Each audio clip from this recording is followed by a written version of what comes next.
es un convertidor que llaman double-ended. Significa que la transferencia de energía de la fuente a la carga se hace a través de los dos puntos de polaridad del transformador.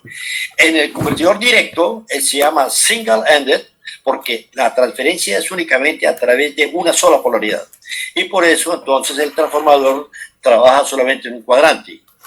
En el push-pull trabaja en los 4 cuadrantes. Se cierra el interruptor S1, el transistor 1, que significa, entonces, la corriente va hacia arriba, estamos por acá, sale por el punto de polaridad, y en ese momento, entonces, este punto es un negativo, esto es un negativo, este será un positivo, entonces al activarse S1 se polariza en directo S4 y hay una transferencia de la fuente hacia la carga,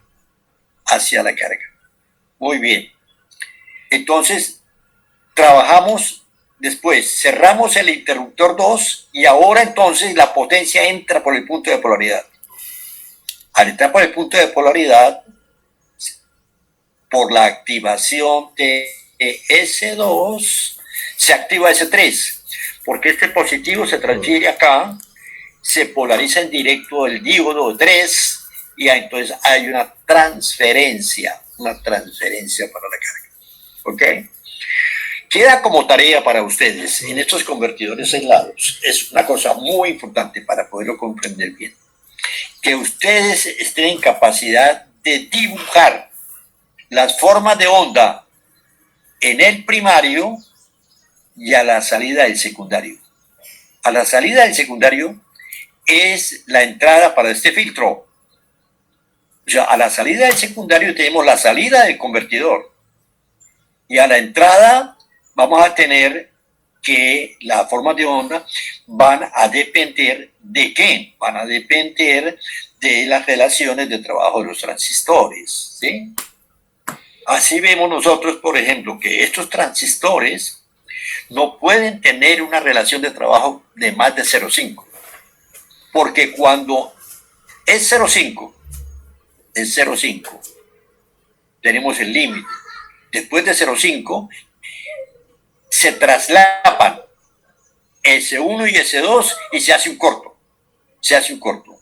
Al estar funcionando un cierto tiempo los dos, se hace un corto el transformador. Entonces, las relaciones de trabajo de aquí, de estos, no pueden ser superiores a 0,5.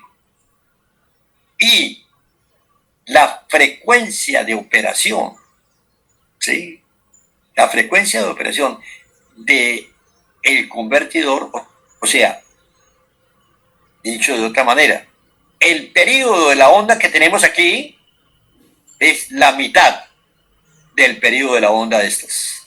Por eso decimos que la relación de trabajo y la frecuencia de operación del convertidor son el doble de cada uno de los interruptores. Y la relación de trabajo aquí máxima es 0,5. Eso lo veíamos en el laboratorio cuando teníamos esa práctica. Muy bien. Entonces, en el transformador ahora, como trabajamos en el cuadrante positivo, en el 1, el cuadrante 1, y trabajamos en el cuadrante 3, entonces podemos utilizar toda el lazo de histéresis del transformador.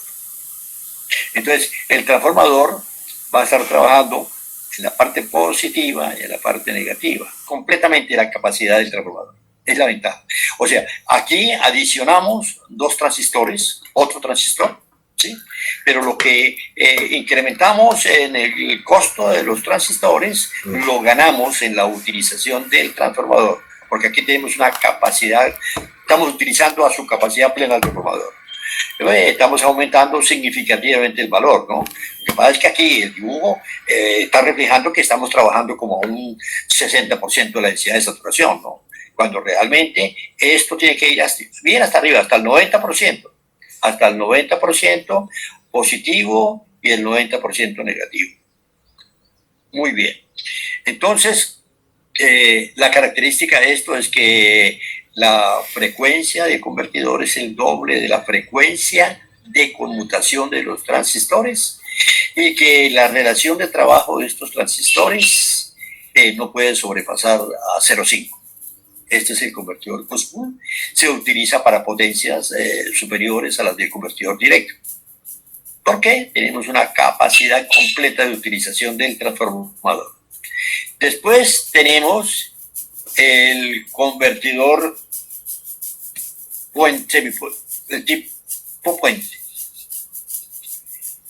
Este es el que mayor potencia maneja. Pero tenemos, a ver, el costo, tenemos 4 transistores. ¿Sí? Igualmente es un double-ended. Aquí lo vemos, ¿sí lo ven? El término no tiene traducción al español. No tiene traducción al español. El double-ended. La significación de double-ended es que la potencia se transfiere a través del punto de polaridad y a través del punto de no polaridad. ¿Qué significa? Cuando yo cierro S1 y cierro S4, la potencia entra por el punto de polaridad. Y cuando yo cierro S2 y cierro S3, la potencia entra por el punto de no polaridad. Por eso llamamos double-ended. Es importante este término. No hay una traducción al español. O sea, utilizamos las dos polaridades del transformador. Utilizamos las dos polaridades del transformador para la transferencia de energía de la fuente a la carga. ¿Y qué significa el double-ended? El que estamos utilizando a plena capacidad el núcleo del transformador, porque lo estamos trabajando también en el punto 1 y el punto 2. Fíjense que en la figura 526B, a propósito no la quise hacer, para que ustedes la hagan, donde aparezcan las formas de onda del voltaje en el primario y en la entrada del filtro. ¿Cómo se selecciona ese filtro? El L lo seleccionamos con el criterio de la inductancia crítica. ¿Sí? Queda también para que ustedes hagan una deducción. Nosotros hicimos la deducción de la inductancia crítica para los convertidores no aislados. ¿Recuerdan? Lo hicimos para el convertidor directo e indirecto. Entonces, como ustedes tienen que manejar esto con el concepto de la inductancia crítica, tienen que deducir cuál es el valor de la inductancia crítica para un convertidor aislado. ¿En qué cambia? ¿Cómo cambia? ¿Qué parámetros son los que determinan el valor de la inductancia crítica? Y entonces, el valor, una vez que tenemos esa inductancia crítica, y se asume 10 veces el valor de la inductancia crítica, tenemos que reconocer esto. Esto es muy importante. Lo vamos aquí a señalizar.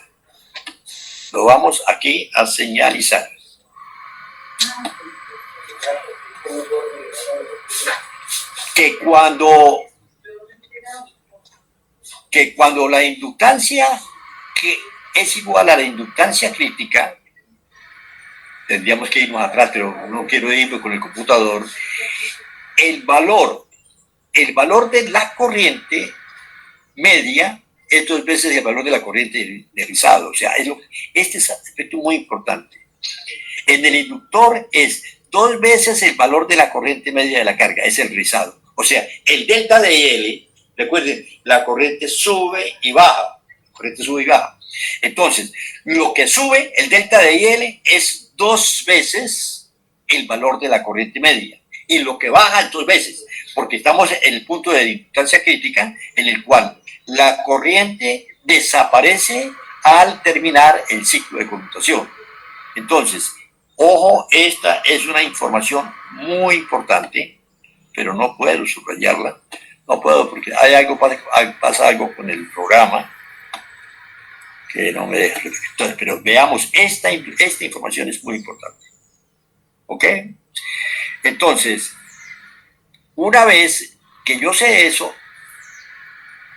para determinar el rizado, una vez que yo he seleccionado el valor de la inductancia como 10 veces el valor ¿qué decimos? Pues el valor del rizado, delta de IL, es el valor de la corriente media de la carga. ¿De cuál carga? De la carga mínima. De la carga mínima. Entonces, el rizado es inversamente proporcional al valor de la inductancia. Cuando yo aumento la inductancia en 10 veces, este rizado se me reduce en 10 veces. Esa es la manera como yo calculo el rizado. Reconociendo que L es inversamente proporcional al delta de IL. A mayor L, menor delta de IL. Algo análogo al capacitor, ¿no? A mayor capacitancia, menor el rizado de voltaje. ¿Sí? Menor el rizado de voltaje. Entonces, en el convertidor tipo puente utilizamos los 4 transistores, ¿sí? Cuando trabaja S1, S4, se polariza en directo S5, que está acá. Cuando trabaja S2, S3, se polariza en directo de abajo.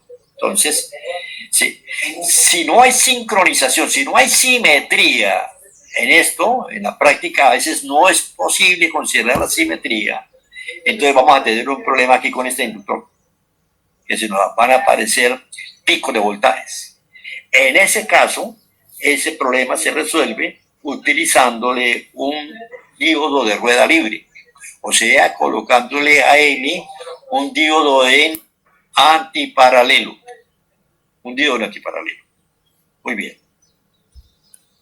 Este convertidor tipo puente se usa para potencias superiores a 1 kilovatio.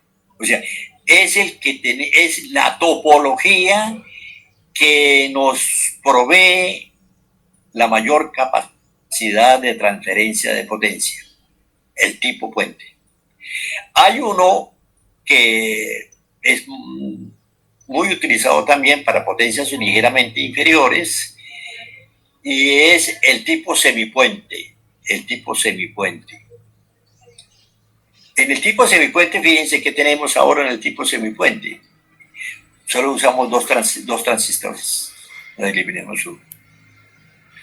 Pero observen lo siguiente, que estos capacitores que provienen del convertidor CACD, siempre a la salida del convertidor de un capacitor electrolítico alto,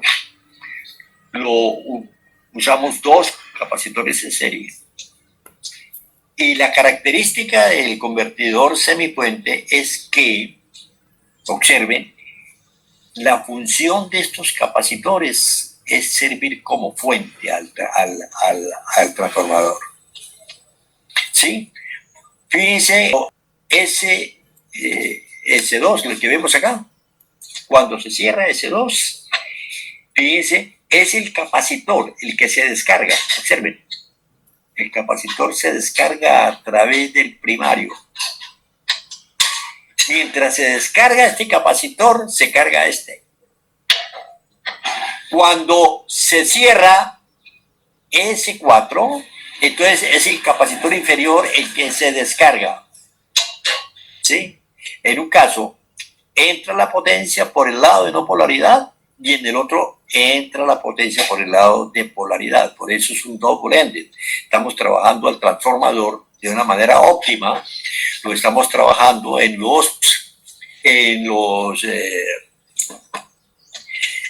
la parte 1 y en el plano 1, en el cuadrante 1 y en el cuadrante 3 del plano voltaje corriente.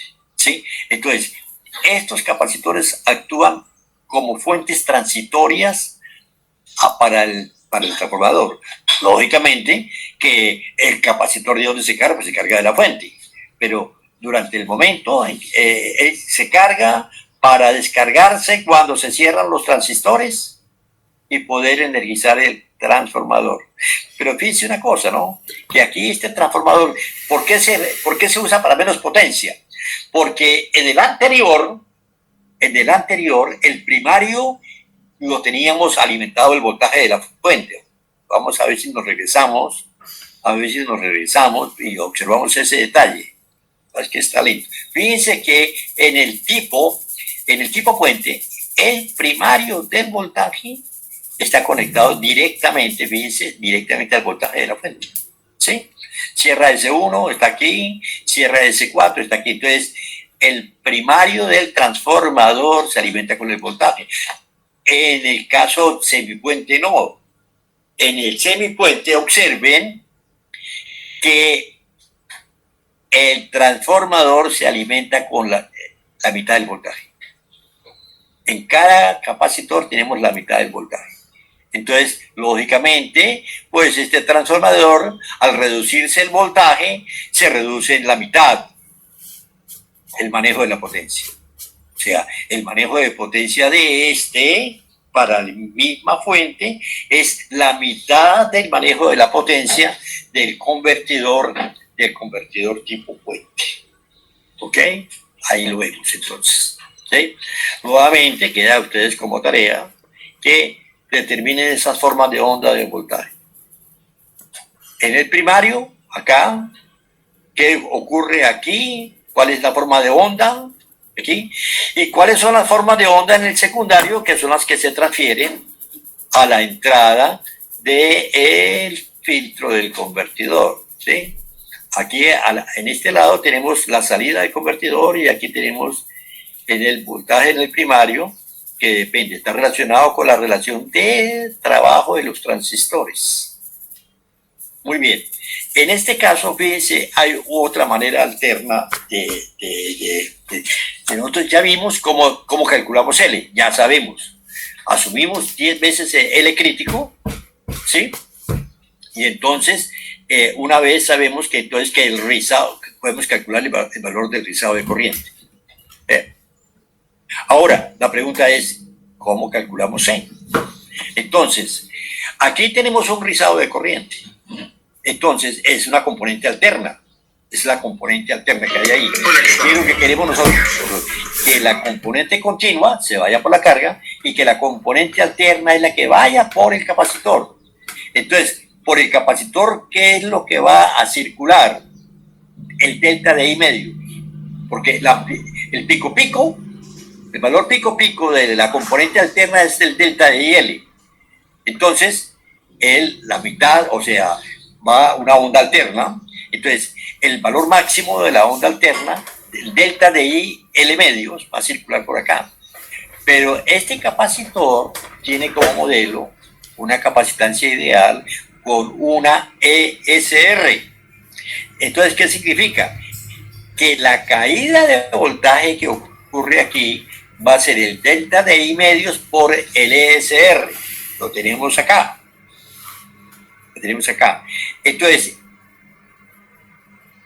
una vez que yo tenga este valor que tenemos aquí, me da el delta de BC, que se supone se da. Es un dato, o sea, me dicen a mí, el voltaje en la salida no puede variar más del 3%, 5%, ¿sí? Como yo conozco el delta de I, porque ya conozco la inductancia, pues entonces puedo conocer SR. Con SR hay una relación entre ESR y el C, y de ahí entonces determino el valor de la capacitancia. Fíjense el criterio con el cual se determina C y con el cual se determina L. Muy bien.